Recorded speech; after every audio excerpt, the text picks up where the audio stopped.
might be one of the best looking cars that's come out in the last 10 years. Scion FR-S, Toyota AE86, whatever you want to call it, Subaru BRZ, is a beautiful, beautiful car. And I think we kind of become numb to them because we see so many of them now. You know, before they were introduced, man, press went crazy on these. You know, everybody was head over heels, and they came out and Toyota did exactly what they said they were. They made a really driver-focused car. They made it beautiful. I love the 3/4 view on this car. It's absolutely stunning, and it's a shame that they sold in such huge quantities, because I think, like, you start to see them so much now that you just let them drive by. You don't even look at them anymore, you know? And again, it's a shame, because I think it's one of the best looking cars that's come out in the last 10 years. This particular one has been modified. It's got a set of RS coilovers. It's got a set of rotor wheels.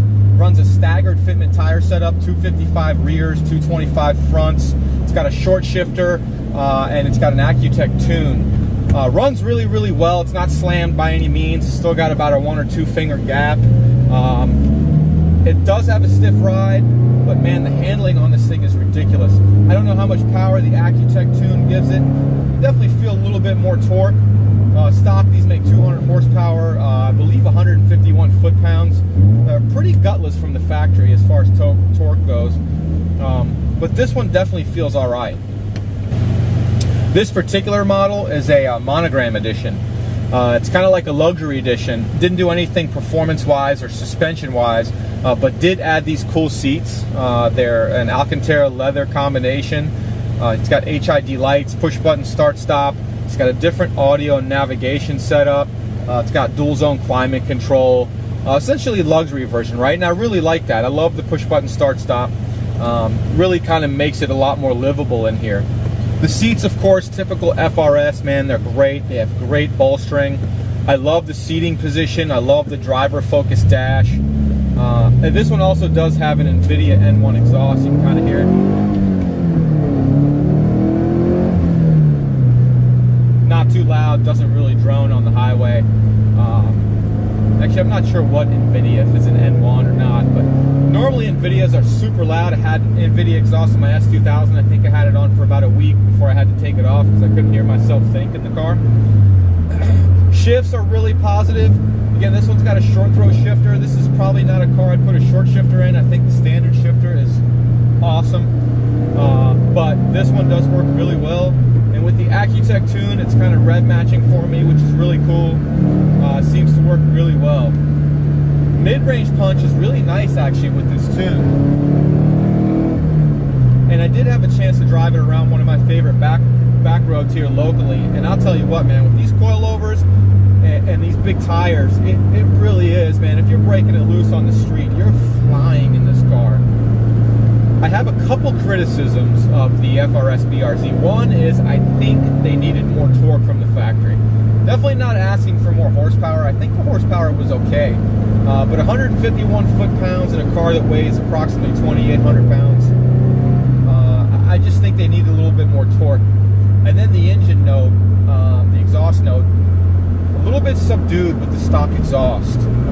And even with this NVIDIA, it sounds good, but for some reason it doesn't sound like a, you know, like a Subaru, like a WRX. All right, let's see what this thing's got.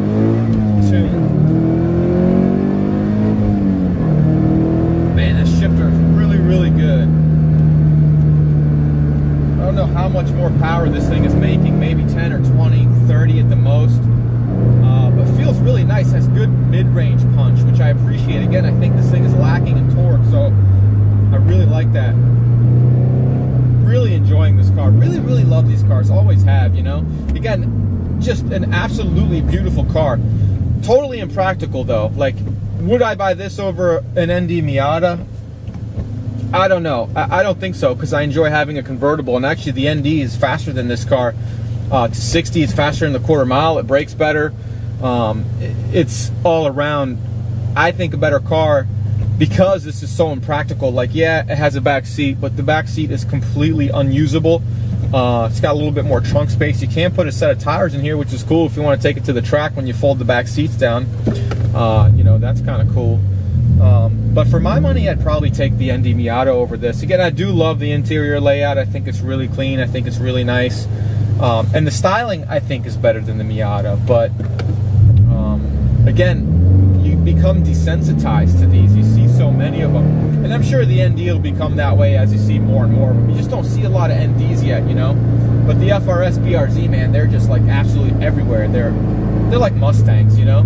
Like, you appreciate them, you love them, they're great performance cars, but to some people, there's just so many of them that you don't want one. And then a lot of these, just like say like a Honda S2000 or Honda Civic, a lot of these are getting modified very poorly, and that's giving them a bad image. That turns a lot of people off too, you know? So if I was to choose between this and an ND Miata, I would definitely probably take an ND Miata. That being said, I do love this car. And prices aren't creeping really, really low. I mean, you can get an FR-S or a BRZ now for 15 grand, you know, a few years old, 2013 or whatever.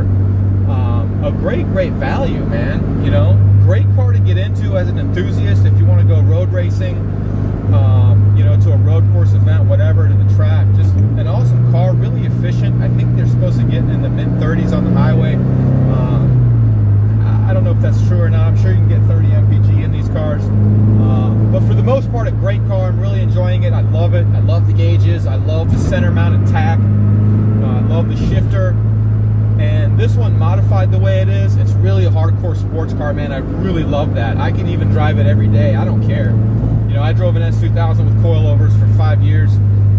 And it doesn't bother me at all. I prefer driving something that's like knife edge like this, you know what I mean? It's really, really fun, and it's not boring, you know? I never see myself driving like an E-Class sedan or something daily, something like super boring.